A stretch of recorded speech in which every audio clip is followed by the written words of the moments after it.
أعوذ بالله من الشيطان الرجيم. بسم الله الرحمن الرحيم. ربما يود الذين كفروا لو كانوا مسلمين ذرهم يأكلوا ويتمتعوا ويلههم الأمل فسوف يعلمون. وما أهلكنا من قرية إلا ولها كتاب معلوم ما تسبق من أمة أجلها وما يستأخرون. وقالوا يا أيها الذي نزل عليه الذكر إنك لمجنون لو ما تأتينا بالملائكة إن كنت من الصادقين ما ننزل الملائكة إلا بالحق وما كانوا إذا منظرين. إنا نحن نزلنا الذكر وإنا له لحافظون. ولقد أرسلنا من قبلك في شيع الأولين وما يأتيهم من رسول إلا كانوا به يستهزئون. كذلك نسلكه في قلوب المجرمين لا يؤمنون به وقد خلت سنة الأولين. ولو فتحنا عليهم بابا من السماء فظلوا فيه يعرجون لقالوا إنما سكرت أبصارنا بل نحن قوم مسحورون. ولقد جعلنا في السماء بروجا وزيناها للناظرين وحفظناها من كل شيطان رجيم إلا من استرق السمع فأتبعه شهاب مبين. والأرض مددناها وألقينا فيها رواسي وأنبتنا فيها من كل شيء موزون وجعلنا لكم فيها معايش ومن لستم له برازقين. وإن من شيء إلا عندنا خزائنه وما ننزله إلا بقدر معلوم. وأرسلنا الرياح لواقع فأنزلنا من السماء ماء فأسقيناكموه وما أنتم له بخازنين. وإنا لنحن نحيي ونميت ونحن الوارثون. ولقد علمنا المستقدمين منكم ولقد علمنا المستأخرين وإن ربك هو يحشرهم إنه حكيم عليم. ولقد خلقنا الإنسان من صلصال من حمإ مسنون والجان خلقناه من قبل من نار السموم. وإذ قال ربك للملائكة إني خالق بشرا من صلصال من حمإ مسنون فإذا سويته ونفخت فيه من روحي فقعوا له ساجدين فسجد الملائكة كلهم أجمعون إلا إبليس أبى أن يكون مع الساجدين. قال يا إبليس ما لك ألا تكون مع الساجدين؟ قال لم أقل لأسجد لبشر خلقته من صلصال من حمإ مسنون. قال فاخرج منها فإنك رجيم وإن عليك اللعنة إلى يوم الدين. قال رب فأنظرني إلى يوم يبعثون. قال فإنك من المنظرين إلى يوم الوقت المعلوم. قال رب بما أغويتني لأزينن لهم في الأرض ولأغوينهم أجمعين إلا عبادك منهم المخلصين. قال هذا صراط علي مستقيم. إن عبادي ليس لك عليهم سلطان إلا من اتبعك من الغاوين. وإن جهنم لموعدهم أجمعين لها 7 أبواب لكل باب منهم جزء مقسوم. إن المتقين في جنات وعيون ادخلوها بسلام آمنين ونزعنا ما في صدورهم من غل إخوانا على سرر متقابلين لا يمسهم فيها نصب وما هم منها بمخرجين نبئ عبادي أني أنا الغفور الرحيم وأن عذابي هو العذاب الأليم ونبئهم عن ضيف إبراهيم إذ دخلوا عليه فقالوا سلاما قال إنا منكم وجلون قالوا لا توجل إنا نبشرك بغلام عليم قال أبشرتموني على أن مسني الكبر فبم تبشرون قالوا بشرناك بالحق فلا تكن من القانطين قال ومن يقنط من رحمة ربه إلا الضالون قال فما خطبكم أيها المرسلون قالوا إنا أرسلنا إلى قوم مجرمين إلا آل لوط إنا لمنجوهم أجمعين إلا امرأته قدرنا إنها لمن الغابرين فلما جاء آل لوط المرسلون قال إنكم قوم منكرون قالوا بل جئناك بما كانوا فيه يمترون وأتيناك بالحق وإنا لصادقون فأسر بأهلك بقطع من الليل واتبع أدبارهم ولا يلتفت منكم أحد وامضوا حيث تؤمرون وقضينا إليه ذلك الأمر أن دابر هؤلاء مقطوع مصبحين وجاء أهل المدينة يستبشرون قال إن هؤلاء ضيفي فلا تفضحون واتقوا الله ولا تخزون قالوا أولم ننهك عن العالمين قال هؤلاء بناتي إن كنتم فاعلين لعمرك إنهم لفي سكرتهم يعمهون فأخذتهم الصيحة مشركين فجعلنا عاليها سافلها وأمطرنا عليهم حجارة من سجيل إن في ذلك لآيات للمتوسمين وإنها لبسبيل مقيم إن في ذلك لآية للمؤمنين وإن كان أصحاب الأيكة لظالمين فانتقمنا منهم وإنهما لبإمام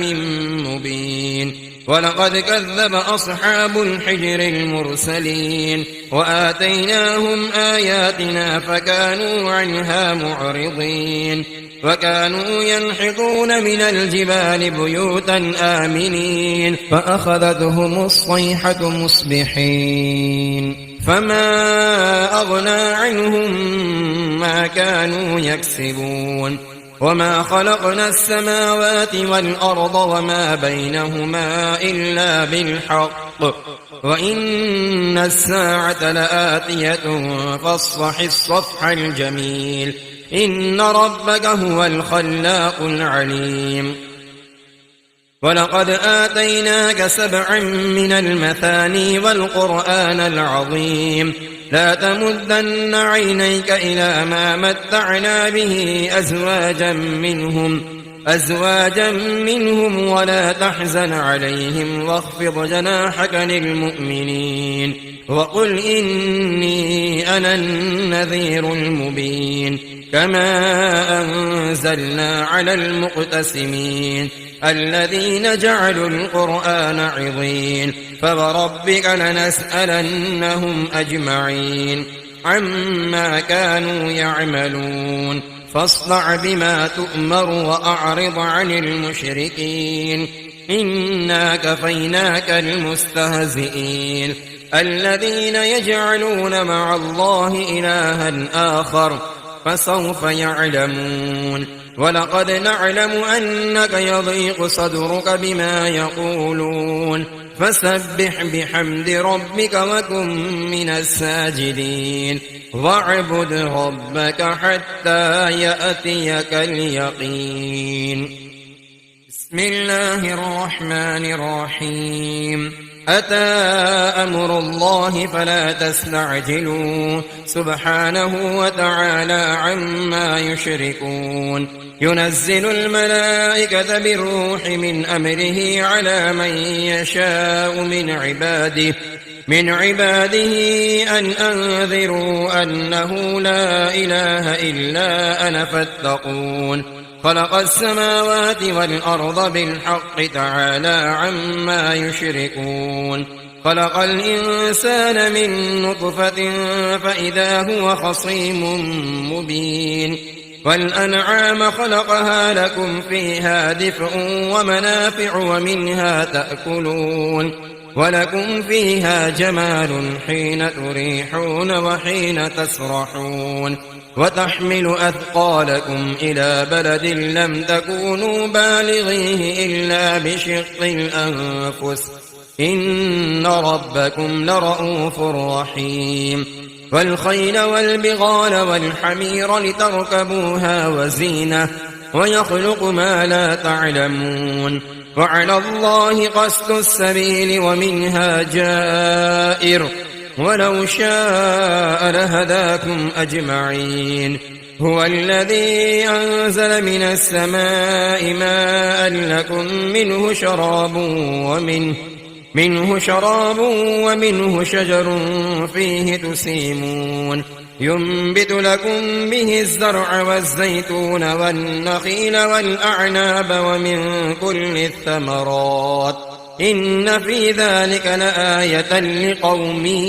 يتفكرون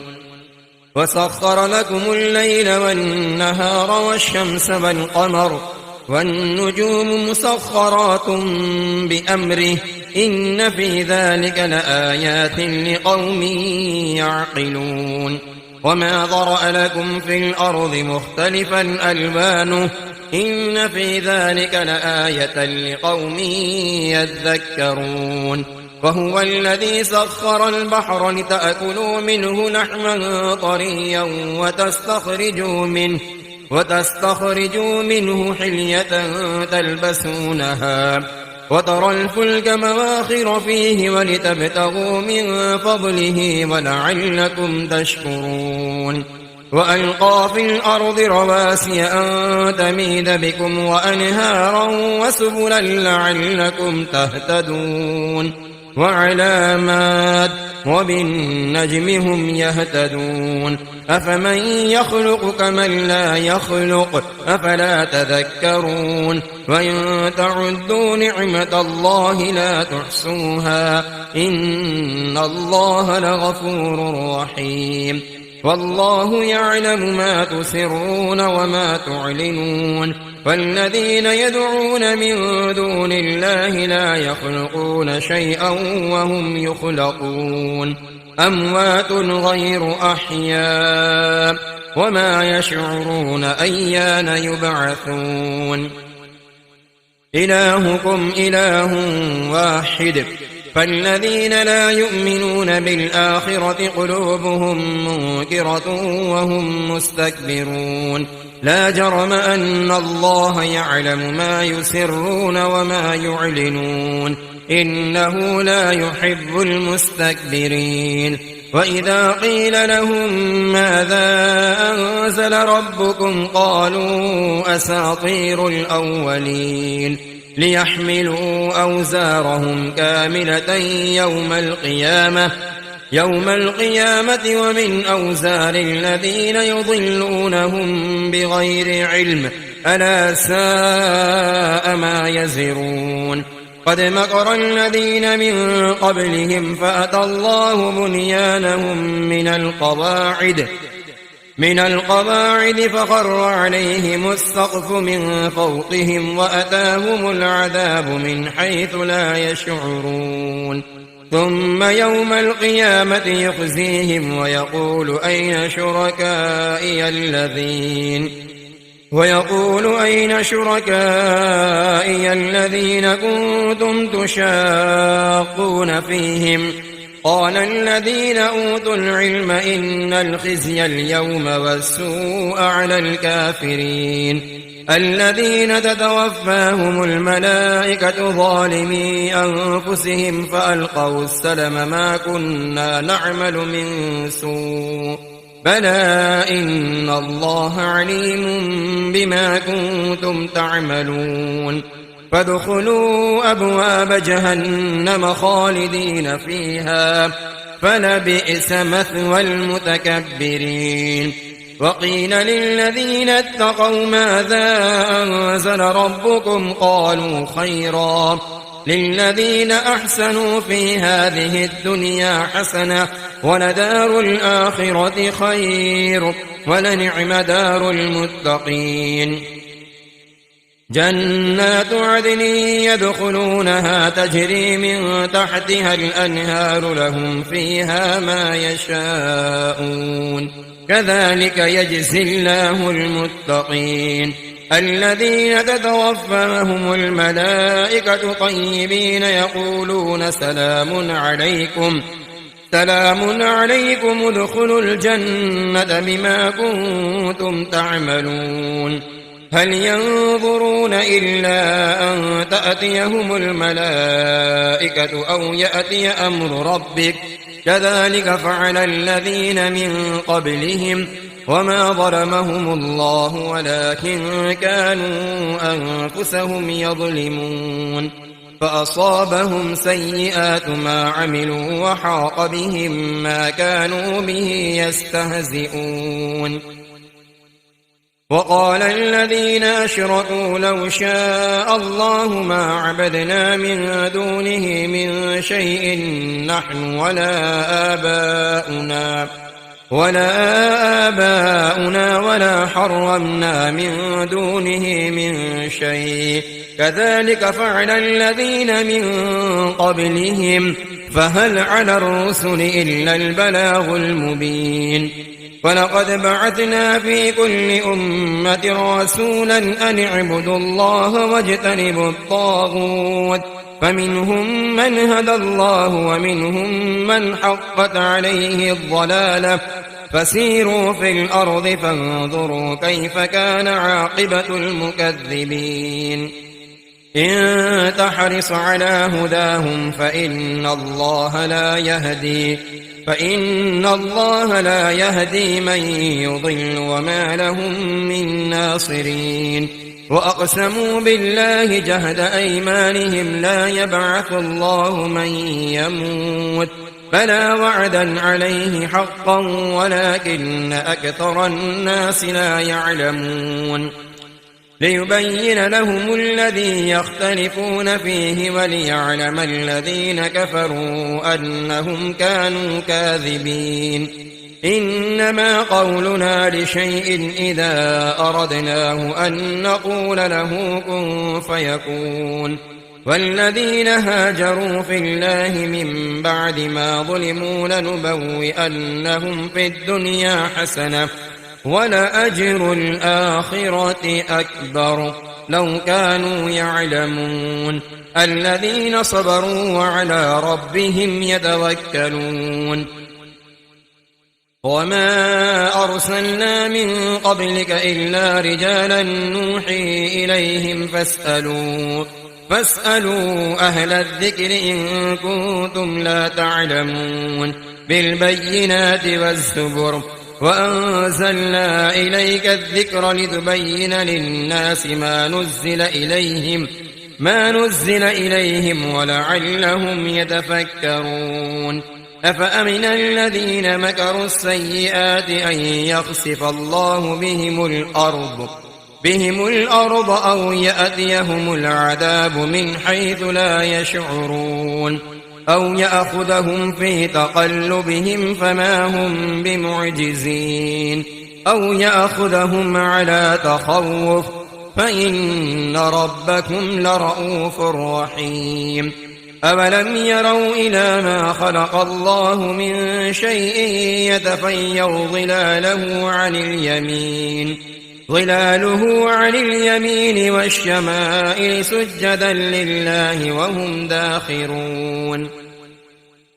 ولله يسجد ما في السماوات وما في الأرض من دابة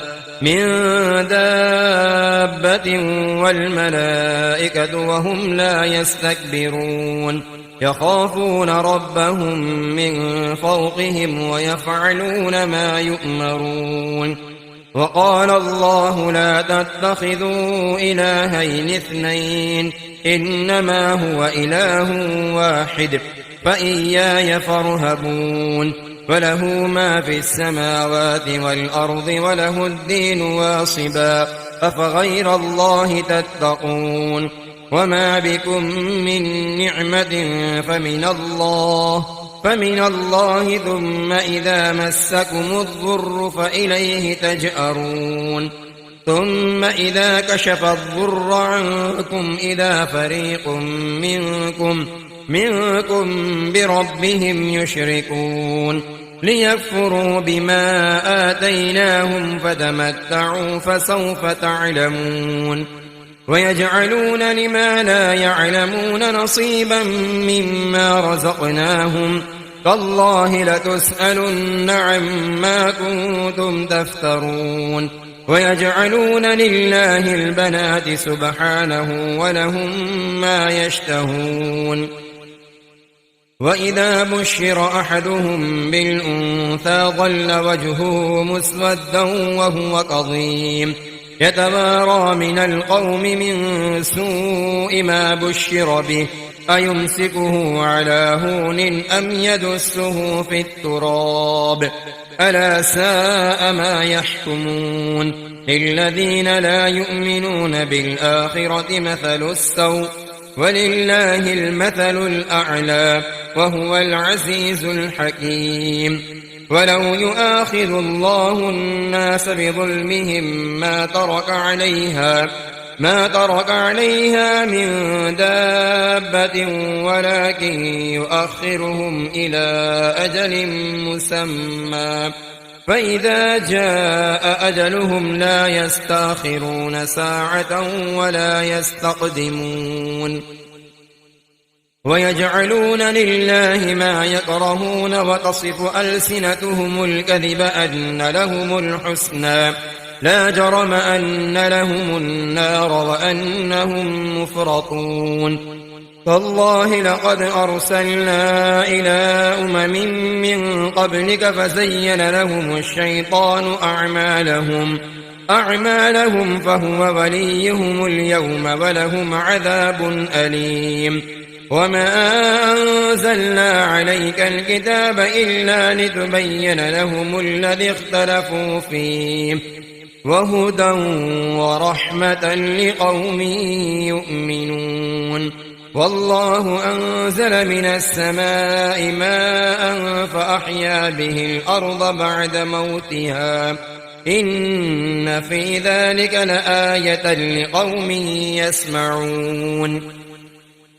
وإن لكم في الأنعام لعبرة نسقيكم مما في بطونه من بين فرث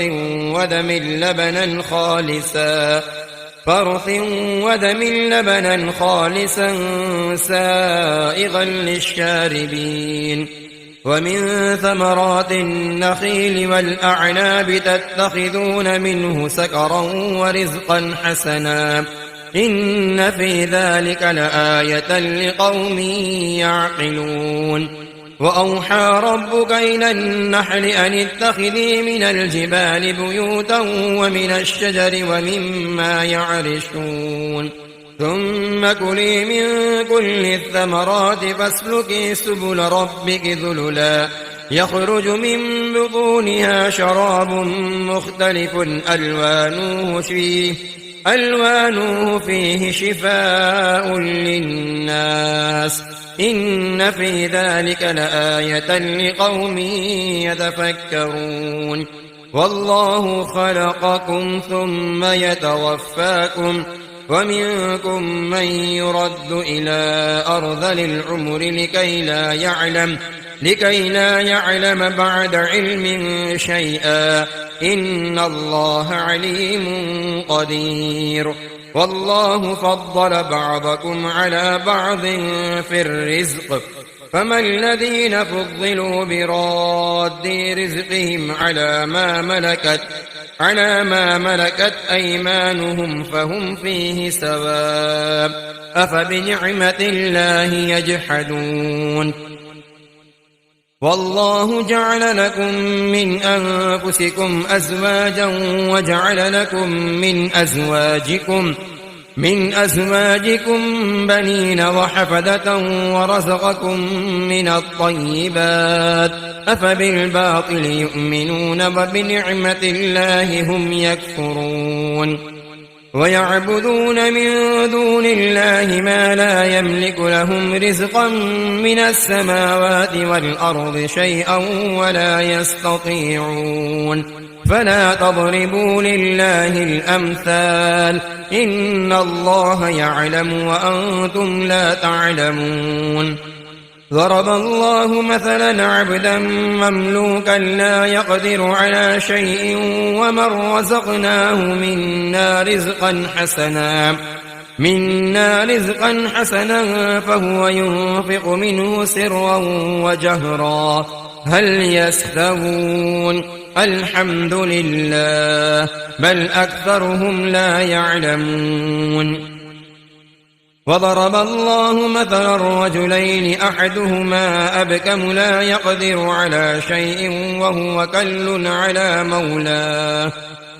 مولاه أينما يوجهه لا يأتي بخير هل يستوي هو ومن يعمر بالعدل وهو على صراط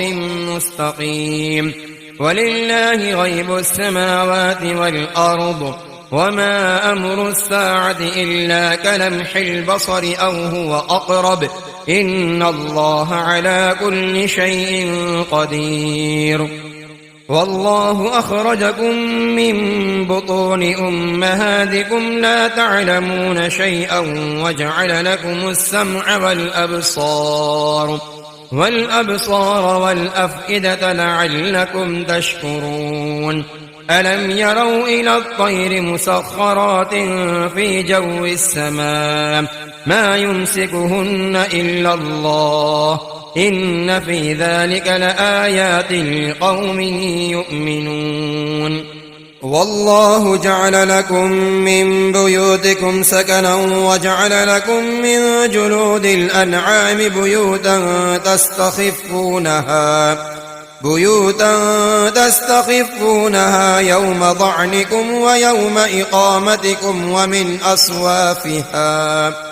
ومن أصوافها وأوبارها وأشعارها أثاثا ومتاعا إلى حين والله جعل لكم مما خلق ظلالا وجعل لكم من الجبال أكنانا وجعل لكم سرابيل تقيكم الحر وسرابيل تقيكم بأسكم كذلك يتم نعمته عليكم لعلكم تسلمون فإن تولوا فإنما عليك البلاغ المبين يعرفون نعمة الله ثم ينكرونها وأكثرهم الكافرون ويوم نبعث من كل أمة شهيدا ثم لا يؤذن للذين كفروا ولا هم يستعتبون وإذا رأى الذين ظلموا العذاب فلا يخفف عنهم ولا هم ينظرون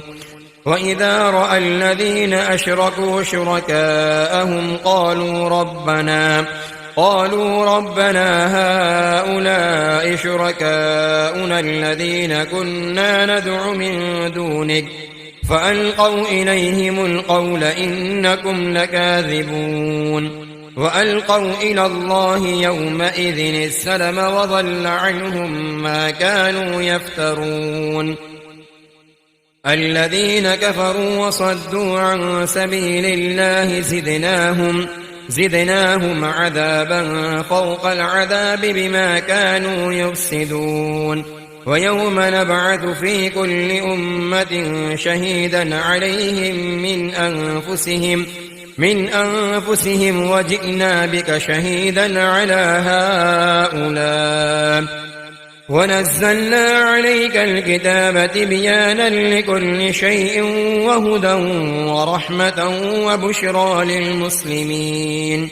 إن الله يأمر بالعدل والإحسان وإيتاء ذي القربى وينهى عن الفحشاء والمنكر والبغي يعظكم لعلكم تذكرون وأوفوا بعهد الله إذا عاهدتم ولا تنقضوا الأيمان بعد توكيدها وقد جعلتم الله عليكم كفيلا إن الله يعلم ما تفعلون ولا تكونوا كالتي نقضت غزلها من بعد قوة أنكاثا تتخذون أيمانكم دخلا بينكم أن تكون أمة هي أربى من أمة إنما يبلوكم الله به وليبينن لكم يوم القيامة ما كنتم فيه تختلفون ولو شاء الله لجعلكم أمة واحدة ولكن يضل من يشاء ويهدي من يشاء ولتسألن عما كنتم تعملون ولا تتخذوا أيمانكم دخلا بينكم فتزل قدم بعد ثبوتها وتذوقوا السوء بما صددتم عن سبيل الله ولكم عذاب عظيم ولا تشتروا بعهد الله ثمنا قليلا إنما عند الله هو خير لكم إن كنتم تعلمون ما عندكم ينفد وما عند الله باق ولنجزين الذين صبروا أجرهم بأحسن ما كانوا يعملون من عمل صالحا من ذكر أو أنثى وهو مؤمن فلنحيينه حياة طيبة ولنجزينهم أجرهم بأحسن ما كانوا يعملون فإذا قرأت القرآن فاستعذ بالله من الشيطان الرجيم إنه ليس له سلطان على الذين آمنوا وعلى ربهم يتوكلون إنما سلطانه على الذين يتولونه والذين هم به مشركون وإذا بدلنا آية مكان آية والله أعلم بما ينزل قالوا إنما أنت مفتر بل أكثرهم لا يعلمون قل نزله روح القدس من ربك بالحق ليثبت الذين آمنوا وهدى وبشرى للمسلمين ولقد نعلم أنهم يقولون إنما يعلمه بشر لسان الذي يلحدون إليه أعجمي وهذا لسان عربي مبين إن الذين لا يؤمنون بآيات الله لا يهديهم الله ولهم عذاب أليم إنما يفتر الكذب الذين لا يؤمنون بآيات الله وأولئك هم الكاذبون من كفر بالله من بعد إيمانه إلا من أكره وقلبه مطمئن بالإيمان ولكن من شرح بالكفر صدرا فعليهم غضب من الله ولهم عذاب عظيم. ذلك بأنهم استحبوا الحياة الدنيا على الآخرة وأن الله لا يهدي القوم الكافرين. أولئك الذين طبع الله على قلوبهم وسمعهم وأبصارهم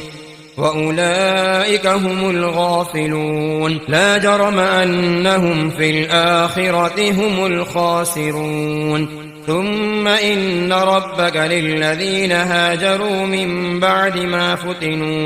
ما فتنوا ثم جاهدوا وصبروا إن ربك من بعدها لغفور رحيم. يوم تأتي كل نفس تجادل عن نفسها وتوفى كل نفس ما عملت وهم لا يظلمون. وضرب الله مثلا قرية كانت آمنة مطمئنة يأتيها رزقها رغدا من كل مكان فكفرت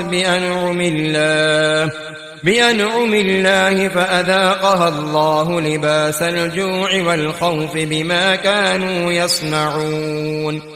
ولقد جاءهم رسول منهم فكذبوه فأخذهم العذاب وهم ظالمون. فكلوا مما رزقكم الله حلالا طيبا واشكروا نعمة الله إن كنتم إياه تعبدون. إنما حرم عليكم الميتة والدم ولحم الخنزير وما أهل لغير الله به فمن اضطر غير باغ ولا عاد فإن الله غفور رحيم. ولا تقولوا لما تصف ألسنتكم الكذب هذا حلال وهذا حرام لتفتروا على الله الكذب إن الذين يفترون على الله الكذب لا يفلحون. متاع قليل ولهم عذاب أليم. وعلى الذين هادوا حرمنا ما قصصنا عليك من قبل وما ظلمناهم ولكن كانوا أنفسهم يظلمون. ثم إن ربك للذين عملوا السوء بجهالة ثم تابوا من بعد ذلك وأصلحوا إن ربك من بعدها لغفور رحيم. إن إبراهيم كان أمة قانتا لله حنيفا ولم يك من المشركين شاكرا لأنعمه اجتباه وهداه إلى صراط مستقيم. وآتيناه في الدنيا حسنة وإنه في الآخرة لمن الصالحين. ثم أوحينا إليك أن اتبع ملة إبراهيم حنيفا وما كان من المشركين. إنما جعل السبت على الذين اختلفوا فيه وإن ربك ليحكم بينهم يوم القيامة فيما كانوا فيه يختلفون. ادع إلى سبيل ربك بالحكمة والموعظة الحسنة وجادلهم بالتي هي أحسن إن ربك هو أعلم بمن ضل عن سبيله وهو أعلم بالمهتدين. وإن عاقبتم فعاقبوا بمثل ما عوقبتم به ولئن صبرتم لهو خير للصابرين. واصبر وما صبرك إلا بالله ولا تحزن عليهم ولا تك في ضيق مما يمكرون إن الله مع الذين اتقوا والذين هم محسنون